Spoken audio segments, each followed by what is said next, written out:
नमस्ते प्यारे बच्चों। तो आइए आज हम देखते हैं गणित का अध्याय 10। इसके पहले वाले जो अध्याय हैं वो हमने पिछली वीडियो के माध्यम से समझे थे।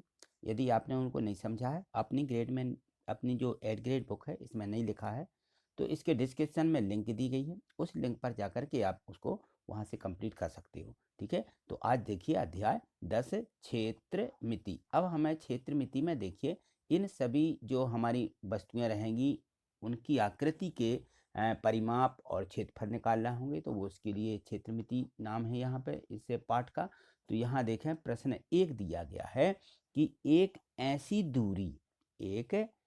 दूरी जो रेखाखंडों के साथ साथ यानी परिसीमा के अनुदिश चलते हुए एक बंद आकृति बनाती है, वह क्या कहलाती है। कोई भी इस प्रकार से रेखाखंडों के साथ एक बनी आकृति रहती है, एक रेखा ये मान लीजिए इस प्रकार की ये ऐसी रेखाएं हैं, तो इन रेखाओं के साथ साथ चलने वाली जो ये पूरी ये परिसीमा कहलाती है, परिसीमा इसी के अनुदिश चल रही है, तो ये बंद हो जाती है यहाँ पर, है ना। तो इस बंद आकृति के अनुदिश चलती है, वो क्या कहलाती है। तो ये देखिए ये कहलाती है परिमाप। क्या बोलते हैं इसको, परिमाप। एक ऐसी, उसी को लिखना है, एक ऐसी दूरी जो रेखाखंडों के साथ साथ अर्थात परिसीमा के अनुदिश चलते हुए बंद आकृति बनाती है, परिमाप कहलाती है। ठीक है, तो उसको हम क्या बोलते हैं, परिमाप। यहाँ देखिए प्रश्न 2 दिया गया है कि ऐसी आकृतियां जिसकी सभी भुजाएं और कोण क्या होते हैं, बराबर होते, सभी भुजाएं बराबर हैं, सभी कोण बराबर हैं, वो क्या कहलाती हैं। तो ऐसी जो आकृतियां हैं वो सम आकृतियां कहलाती हैं। कौन सी, ऐसी आकृतियां जिसकी सभी भुजाएं और कोण बराबर हों उनको हम सम आकृतियां बोलते हैं। तो जो आकृति ऐसी हमें दिखेगी उसको हम सम जरूर उसके आगे लगा देंगे, उसका आगे नाम होगा। ठीक है, अब यहाँ देखिए प्रश्न 3 दिया गया है। आपको प्रत्येक प्रश्न को अच्छे से समझना है, क्योंकि यदि आप समझोगे नहीं, सीधे उतार लोगे तो समझ में नहीं आएंगे, इसलिए आपको पूरी वीडियो देखना है। ठीक है ना। तो यहाँ देखिए दिया है कि इस आकृति का परिमाप ज्ञात कीजिए। क्या ज्ञात करना है, परिमाप। और परिमाप की परिभाषा हम अभी पढ़ चुके हैं कि ऐसी बंद आकृति जिसके अनुदेश से ये जो रेखा है चलती जाती है उसको हम परिमाप कहते हैं। तो यहाँ देखें हमें इस आकृति का क्या निकालना है, परिमाप निकालना है। तो हम परिमाप को क्या बोलेंगे, ए से चलती हुई यानी 5 सेंटीमीटर ये रेखाखंड होगा, 10 सेंटीमीटर ये होगा, 5 ये होगा, 10 ये होगा, होगा ना। तो हमें इसकी परिमाप निकालने के लिए ये पूरी दूरी को हमें क्या करना होगा, ये सभी हम जोड़ देंगे तो ये परिमाप हो जाएगी। ठीक, तो यहाँ हम लिख देंगे कि आकृति का परिमाप। इस परिमाप में देखिए यहाँ पे एक ये लंबाई है और ये भी लंबाई है, तो इसमें कितनी लंबाई है, 2 लंबाई हो जाएंगी।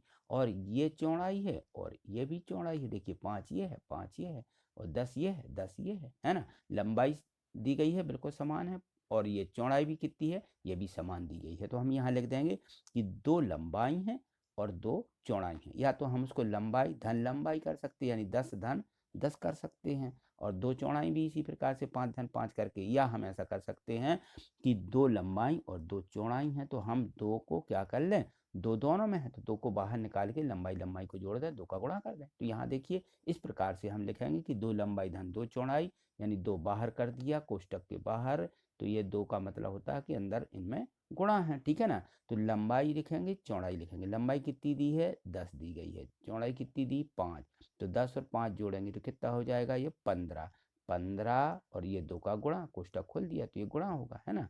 तो 15 का 2 में गुणा कर दीजिए, 15 दूनी 30, तो ये 30 सेंटीमीटर क्या आ जाएगी हमारी, परिमाप। ठीक है ना। तो इस प्रकार से हम परिमाप को निकालेंगे।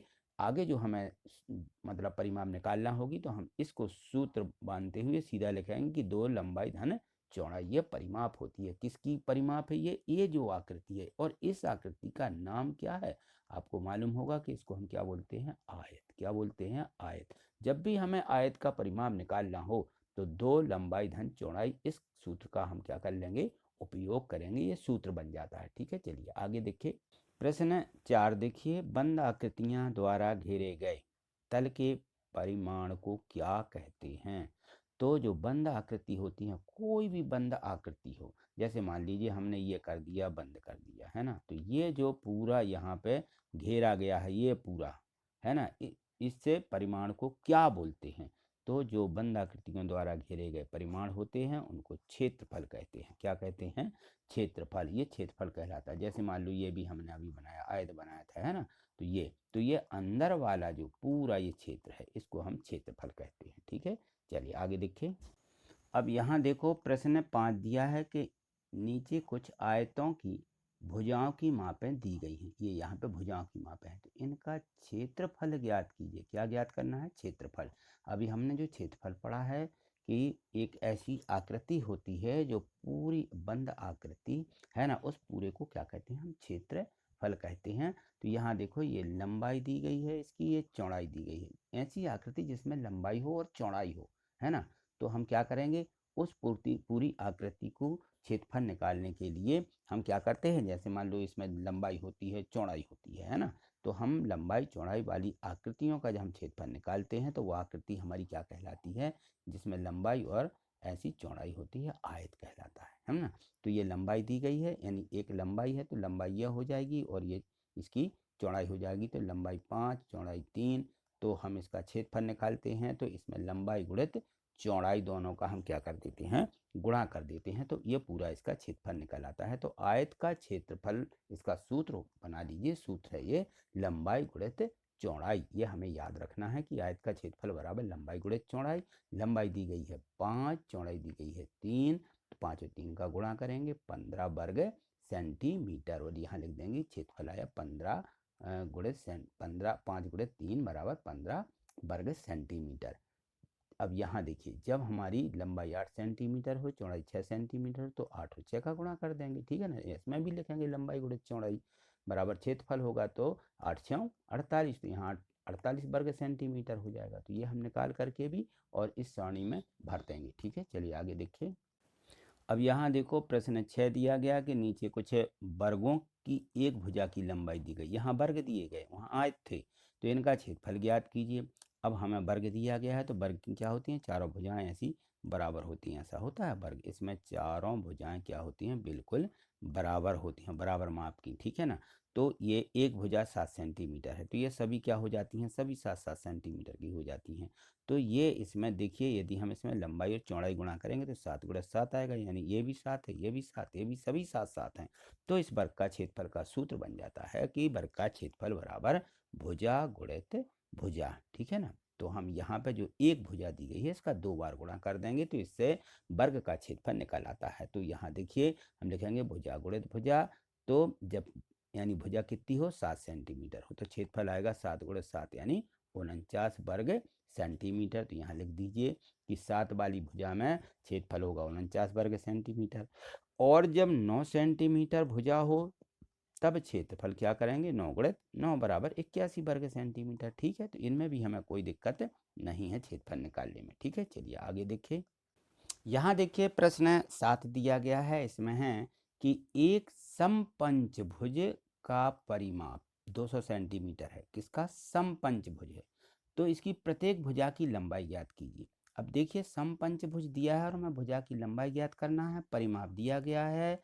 तो समपंचभुज में क्या होंगी? 5 बराबर भुजाएं होती हैं ना। पूरा समपंचभुज है तो समपंचभुज की भुजा की लंबाई होती है, इसका सूत्र ही है कि परिमाप बटे 5। यदि समपंचभुज है तो बटे में 5 आता है, यदि समचतुर्भुज है तो बटे में 4, समत्रिभुज है तो बटे में 3। बस इतना बस लिखना है यदि हमें भुजा की लंबाई ज्ञात करना है, परिमाप दी है। तो यहाँ देखिए अब परिमाप दी गई है कितनी? 200, तो 200 लिख देंगे बटे में 5 और 5 से इसको काट देंगे, 5 एकम 5, 5 चौके 20, शून्य का शून्य, उत्तर आ जाएगा 40। ठीक है, तो उत्तर बराबर लिख दीजिए 40 सेंटीमीटर। ये भुजा की लंबाई हो जाएंगी, यानी 5 सभी भुजाएं हैं तो सभी की लंबाई 40-40 सेंटीमीटर होगी। ठीक है, चलिए आगे देखिए। प्रश्न 8 देखो, दिया है कि एक आयताकार गत्ते का क्षेत्रफल 40 वर्ग सेंटीमीटर है। क्षेत्रफल है इसलिए वर्ग सेंटीमीटर में भी लिखा है। ठीक है ना, ये क्षेत्रफल दिया है, इसकी लंबाई 10 सेंटीमीटर है। तो गत्ते की चौड़ाई ज्ञात कीजिए। गत्ते की हमें चौड़ाई निकालना है, क्योंकि आयत का क्षेत्रफल क्या होता है? लंबाई गुणित चौड़ाई। तो देखिए क्षेत्रफल कितना दिया? 40, और लंबाई कितनी दी गई है? 10, चौड़ाई नहीं दी है। तो यहाँ गुणित में चौड़ाई लिख दीजिए, लंबाई की जगह लंबाई, क्षेत्रफल की जगह क्षेत्रफल, और दोनों पक्षों में 10 से क्या करिए भाग लगा दीजिए। तो 10 का यहाँ भाग लगा देंगे, 10 का इस तरफ भाग लगा देंगे, तो इस तरफ के 10 तो कट जाएंगे। यहाँ कितना आ जाएगा 40/10, यानी चौड़ाई बराबर क्या आ जाएगा 40/10। अब इसको काट लीजिए, शून्य शून्य कट गया तो बची 4, तो चौड़ाई कितनी आ गई 4, चौड़ाई बराबर 4 सेंटीमीटर। बस इतना लिख देना, ठीक। अब यहाँ देखिए प्रश्न जो हमें यहाँ पे 9वां दिया गया है, इसमें है कि एक धागे का टुकड़ा, धागा है पूरा, उसकी लंबाई जो है 60 सेंटीमीटर है। कितनी 60 सेंटीमीटर लंबाई का एक धागे का टुकड़ा है, और प्रत्येक भुजा की लंबाई क्या होगी, किसकी, यदि धागे से ये नीचे दी गई आकृतियां बनाई जाएं। देखिए धागे के अनुसार यदि हम वर्ग बनाएं उस धागे से हम एक त्रिभुज बनाएं, उस धागे से एक समपंचभुज बनाएं, तो हमें भुजा की लंबाई ज्ञात करनी है। देखिए जब हम इसको एक वर्ग बनाएंगे यहाँ पे, ठीक है ना, ये पूरी हमें लंबाई दी गई है, एक धागा हमें इस प्रकार से पूरा इस प्रकार से दिया गया है। तो यदि हम इस धागे से क्या बनाएं, सबसे पहले तो वर्ग बना दें इसको, कि इसके हम यहाँ से मोड़ दें, यहाँ से मोड़ दें, यहाँ से मोड़ दें, और इन सबको ऐसा ऐसा मिला देंगे तो एक वर्ग बन जाएगा ऐसा, ठीक है ना, ऐसा ये वर्ग बन जाएगा, ठीक, यहीं से ऐसा ये वर्ग बन गया। जब हमें इस प्रकार से आकृति वर्ग बन जाएगी तो ये धागा तो पूरा कहलाया, यानी इसकी पूरी ये लंबाई जो है यहाँ पे हमें 60 सेंटीमीटर दी गई है। कितनी दी गई है, ये हमें 60 सेंटीमीटर दी गई है, ठीक है। तो ये इस धागे का क्या कहलाए, यहाँ से यहाँ, यहाँ से यहाँ, इसको बोलते हैं परिमाप। क्या बोलते हैं, परिमाप, ठीक है ना। तो अब ये जो आकृति बनेगी, एक वर्ग बनाना, तो वर्ग में चारों भुजाएं क्या होती हैं, बराबर होती हैं, बिल्कुल ये चारों भुजाएं बराबर होंगी वर्ग में। तो जब ये चारों भुजाएं बराबर होती हैं तो हमारे परिमाप का सूत्र होता है, क्योंकि हमें भुजा की लंबाई निकालना है वर्ग की, तो हम देखेंगे यहाँ पर इसका परिमाप हमें दिया गया है 60 सेंटीमीटर, ठीक है ना। इसकी तो भुजा निकालेंगे किस प्रकार से, तो हम देखते हैं कि वर्ग की भुजा बराबर होता है परिमाप बटे 4। अब वर्ग में 4 भुजाएं हैं तो बटे में 4 लिखते हैं, ठीक है ना। 3 हो तो हम 3 लिख देते हैं, ठीक है ना।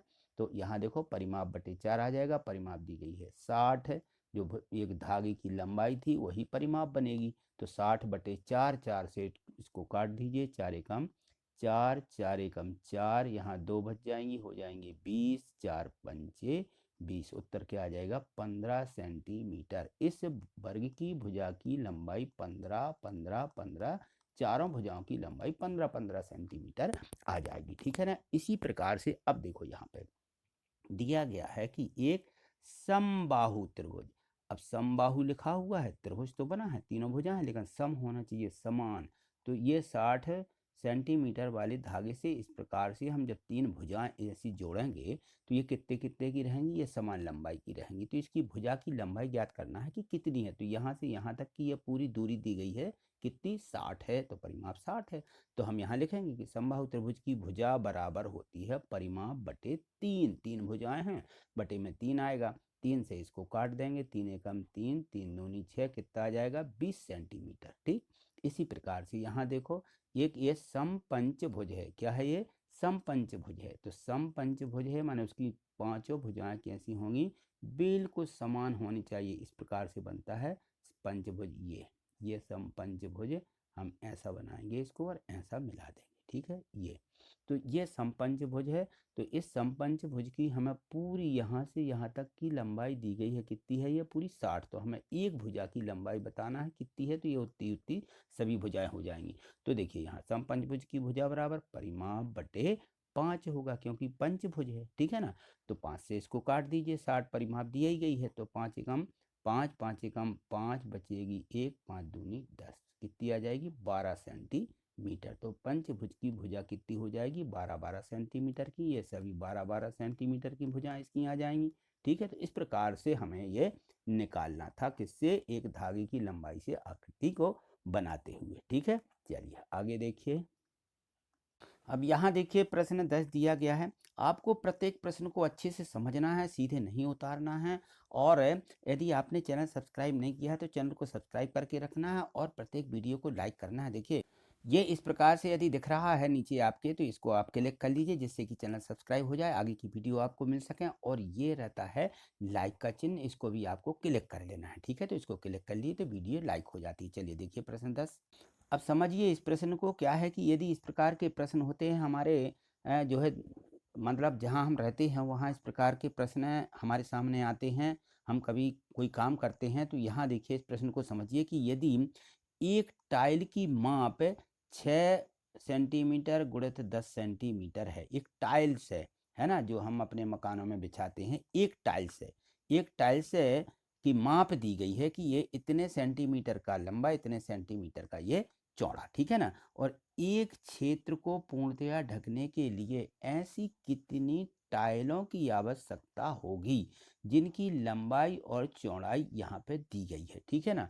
तो यदि मान लीजिए हमारे पास में कोई मकान होता है, मकान के ऐसे फर्श रहते हैं, और इन फर्शों की हमें लंबाई मालूम होती है, हम नाप लेते हैं, चौड़ाई मालूम होती है, तो कितने टाइल्स लगेंगे, तो ये हम कैसे ज्ञात करते हैं, इन प्रश्नों के माध्यम से समझिए। यहाँ पे दिया गया है कि एक टाइल से यदि इस प्रकार से इसकी माप जो दी गई है 6 सेंटीमीटर का चौड़ा है, 10 सेंटीमीटर का लंबा है, तो इसमें कितने टाइल्स लगेंगे, किसमें, देखिए यदि यह आकृति जो यहाँ पे दी गई है, यहाँ पे कि 144 सेंटीमीटर लंबा और 100 सेंटीमीटर चौड़ा है, ठीक है ना। तो हम कैसे निकालेंगे कि एक टाइल्स की माप दी गई है और यहाँ पे इसे हमारे क्षेत्र की माप दी गई है, तो यहाँ पे कुल कितने टाइल्स होंगे। तो यहाँ देखिए हम इस प्रकार से निकालेंगे कि एक टाइल का क्षेत्रफल होता है, कोई भी टाइल दिया गया, टाइल्स यहाँ पे दिया गया है कि लंबाई गुणित चौड़ाई, तो यहाँ पे दी गई है कि इतनी लंबाई इतनी चौड़ाई, तो 10 गुणित